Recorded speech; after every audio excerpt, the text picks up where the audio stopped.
श्रीराम शुका सारिखे पूर्ण वैराग्य ज्याचे वसिष्ठा परिज्ञान योगेश्वराचे कवी वाल्मिका सारिखा मान्य ऐसा नमस्कार माझा सद्गुरु रामदासा जय जय रघुवीर समर्थ।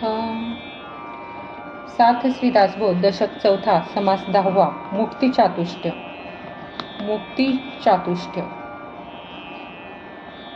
मोक्षयती दुःखम अनेन इति मुक्तीही।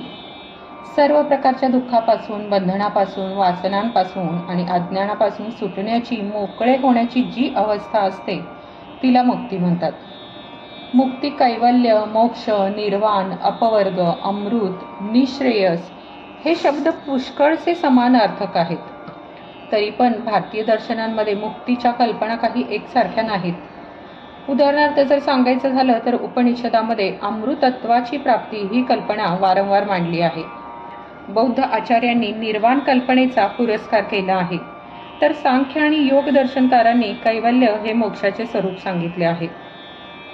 न्यायदर्शन मोक्षाला अपवर्ग म्हणते, तर मीमांसक प्रपंच संबंध विलयो मोक्ष असे प्रतिपादन करतात। अद्वैत वेदांताचं सांगणं असं आहे की अविद्यास्तमयो मोक्ष साच बंध उदाहृत म्हणजे अविद्येच्या किंवा अज्ञानाच्या बंधनातून मोकळे होणे, सुटणे याचे नाव मोक्ष होय। भक्तरूप जीवात्म्याने भगवत स्वरूप परमात्म्याशी तादात्म्य अनुभवणे हे मुक्तीचे प्रधान लक्षण समजावे। श्री समर्थ अद्वैत वेदांती आहेत म्हणून त्यांना मुक्तीची वरील व्याख्या मान्य आहे। मुक्त अवस्था म्हणजे पूर्ण ज्ञान अवस्था होय। आपले स्वस्वरूप ज्ञानमय आहे, कारण तेथे अज्ञानाचा लवलेश सुद्धा नाही। ज्ञान हे अविनाशी आहे, त्याला जन्म मरण नाही, म्हणजे त्याला उदय अस्त नाही। ज्ञान अनंत आहे, अनादि आहे, स्वतंत्र आहे। देश काल वस्तू यांनी ज्ञान आवरले जात नाही। ज्ञान स्वयंप्रकाश आहे, स्वतः सिद्ध आहे, स्वसंवेद्य आहे। ज्ञान परमात्म स्वरूप आहे। असे ज्ञान ज्याच्या हृदयामध्ये विलसते तो सर्व प्रकारच्या बंधनातून मोकळा असतो। हे काय सांगायला हवे? काही वेदांती मुक्तीचे 4 प्रकार मानतात। पहिला प्रकार सलोकता। भगवंताचे भक्त ज्या लोकांमध्ये वास्तव्य करतात, जेथे भगवंताचे सगुण दर्शन सतत होते, त्यास सलोकता मुक्ती म्हणतात। दुसरा प्रकार समीपता। पशु, पक्षी, अलंकार, माळा वगैरे रूपाने भगवंताच्या जवळ राहण्याची संधी मिळणे यास समीपता मुक्ती म्हणतात। तिसरा प्रकार सरूपता। भगवंताच्या चिंतनाने भगवंतासारखे रूप होऊन त्याच्या पार्षदांमध्ये म्हणजे निकटच्या सेवकांमध्ये स्थान मिळणे ही सरूपता मुक्ती होय।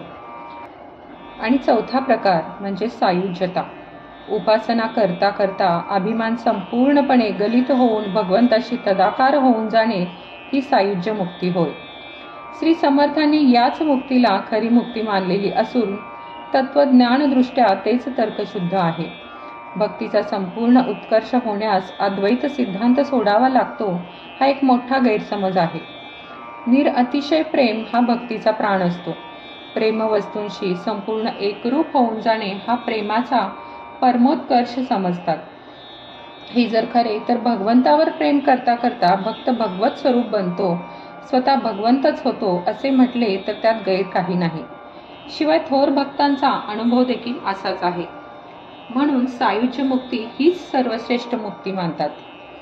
भक्तीमध्ये मोठे माधुर्य आहे यात शंका नाही, परंतु त्यास ज्ञानाची पार्श्वभूमी असल्याशिवाय या जगामध्ये भक्तीचे जितके कार्य व्हावयास हवे तितके होत नाही हे ओळखून महाराष्ट्रीय संतांनी बुद्धिप्रधान भक्ती मार्गाचा प्रसार केला। श्री समर्थांनी दासबोधामध्ये अशीच भूमिका घेतलेली असल्याने त्यांना अभिप्रेत असलेली भक्ती कधी अव्यवहारी, अतिरेकी झाली नाही। समासाच्या 22 ओव्यांमध्ये श्री समर्थांनी त्यांच्या काळी रूढ असलेल्या विश्वरचनेची कल्पना वापरली आहे आणि तिच्या आधाराने भूलोक, स्वर्गलोक यांचे वर्णन सांगून पहिल्या 3 मुक्तींचे त्यांनी स्वरूप स्पष्ट केले आहे। मुळात ब्रह्म अव्यक्त व आकाररहित आहे। तेथेही व्यक्त व साकार सृष्टी वगैरे काही नसते व नव्हते। त्या निराकार ब्रह्मांमध्ये एक स्फुरण उद्भवले, तो अहंकार होय। त्यातून पंचभूतात्मक सृष्टी कशी निर्माण झाली याचा विचार ज्ञानदशकात म्हणजे 8व्या दशकात केला आहे। ते अहंकाराची स्फुरण शक्तिरूप असते, त्यातून तेज प्रकटते व त्या तेजाच्या आधाराने जिकडे तिकडे पाणीच पाणी भरून गेले. त्या पाण्याचा आधार घेऊन शेषाने आपल्या मस्तकावर पृथ्वी उचलून धरली. 56 कोटी योजने इतका पृथ्वीचा विस्तार आहे. तिच्या भोवती 7 सागरांचा वेढा आहे. मध्ये मोठा प्रचंड मेरू पर्वत आहे. 8 दिशापालकांचा समूह हे सगळे अंतर वेढून संरक्षण करतो. तो प्रचंड मेरू सोन्याचा आहे. पृथ्वीला तोच आधार देतो. 84,000 योजने त्याची रुंदी आहे. त्याची उंची मोजणे शक्य नाही. तो भूमीत 16,000 योजने आत गेलेला आहे. रक्षणासाठी त्याच्या भोवती लोकालोक पर्वताचा वेढा आहे. त्याच्या अलीकडे हिमालय आहे. तेथे सगळे पांडव गळून पडले. फक्त धर्म आणि यमदेव दोघेच पुढे गेले. हिमालयातून जायला वाट नाही, कारण वाटेमध्ये प्रचंड सर्प पसरलेले आहेत. बर्फाच्या थंडपणाने आराम भोगणारे ते सर्प पर्वतासारखे दिसतात.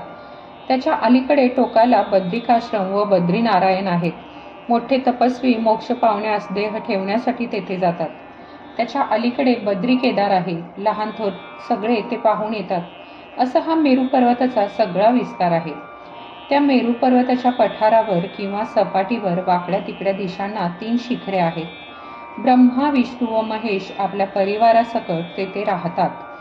ज्यावर ब्रह्मा राहतो ते शिखर साधे दगडांचे आहे. विष्णू राहतो ते शिखर पाचूंचे आहे आणि शंकर राहतो ते शिखर स्फटिकांचे आहे.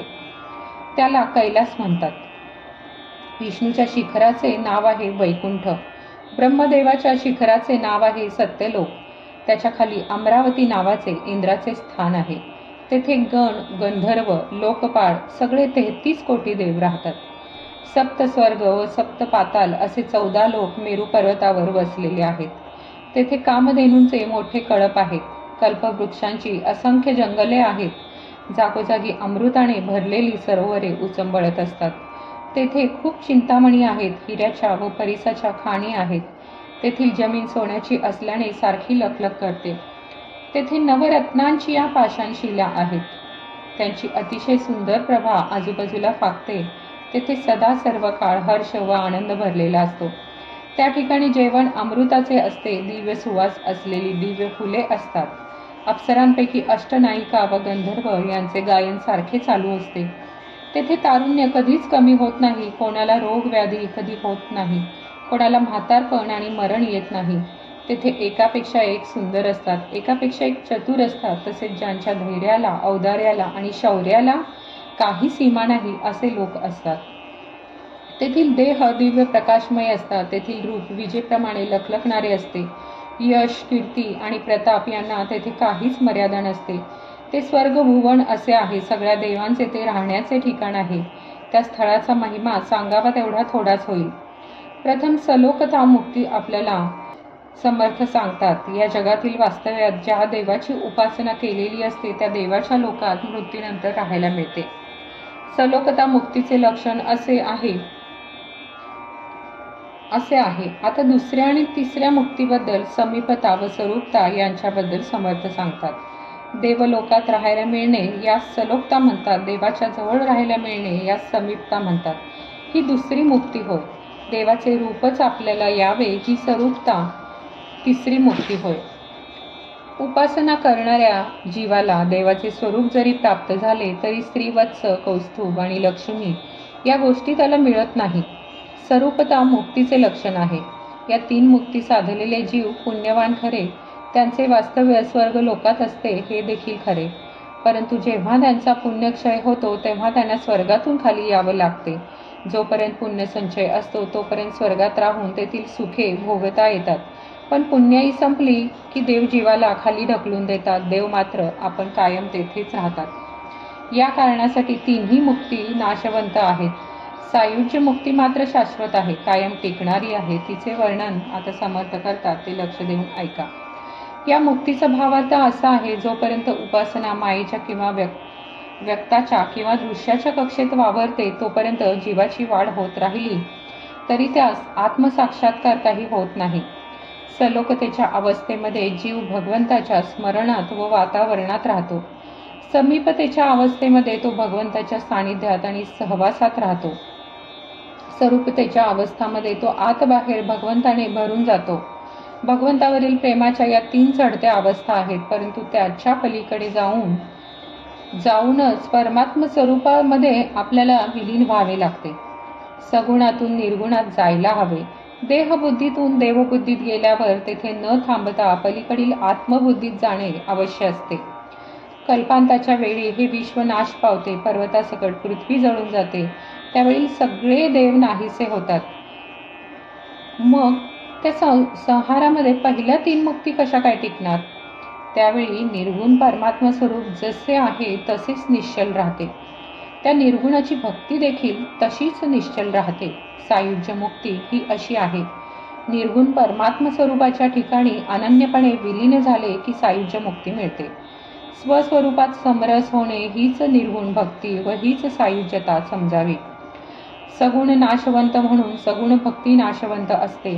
निर्गुण शाश्वत म्हणून निर्गुण भक्ती कायम टिकते. सद्गुरू केल्याने हे सगळे स्पष्टपणे समजते. मूळ परमात्म स्वरूपाला नामरूप नाही. भक्त ज्यावेळी उपास्य देवतेला भजतो त्यावेळी त्याच्यापुढे असणारे देवतेचे नामरूप मानवी कल्पनेतून निर्माण झालेले तेच असते. प्रेमाची जोपासना करून त्या रूपाशी तदाकार होणे ही मानवतेची परिसीमा आहे, यात शंका नाही. परंतु तेथे स्थलकालाच्या मर्यादा असतातच. त्या ओलांडून पलीकडे गेल्याशिवाय अनंतामध्ये झेप घेता येत नाही. मानवता मागे टाकून अनंतात नाहीसे झाल्यावाचून परमात्म स्वरूपाचा साक्षात्कार होत नाही. म्हणून सगुण भक्ती व निर्गुण भक्ती असा भेद करून श्री समर्थांनी निर्गुण भक्तीला परमोच्च स्थान दिले. निर्गुण भक्तीच्या पायरीला पोहोचलेला भक्त सगुण भक्तीचा उच्छेद कधीच करीत नाही. फक्त सगुणाच्या प्रेमाचा रस घेताना त्याच्या मनामध्ये भ्रमाचा लेश देखील नसतो. किंबहुना सगुणाची त्याला इतकी सवय झालेली असते की भक्त सम्राट श्री तुकोबाराय आपल्याला सांगतात, अद्वैती तो नाही माझे समाधान, गोड हे चरण सेवा तुझी असो. भक्तीचे हे रहस्य गळी उतरवण्यास श्री सद्गुरूंचा सहवास अवश्य असतो. इति श्री दासबोधे गुरु शिष्य संवादे मुक्ती चतुष्टय नाम समास 10वा समाप्त. दशक 4 समाप्त.